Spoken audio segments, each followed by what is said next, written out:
Dostlar hemen salam canınız sağmayın. Daşoz maşin bazarında Toyota Highlander diyeyim mi? Highlander'a değil.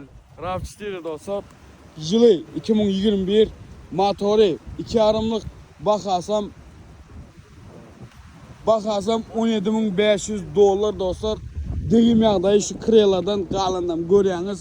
Yine radnoy kraska başka probleması yoktur. Bunun Wincode'da koy görüyorsunuz dostlar. Salonuna geçelim kapılar.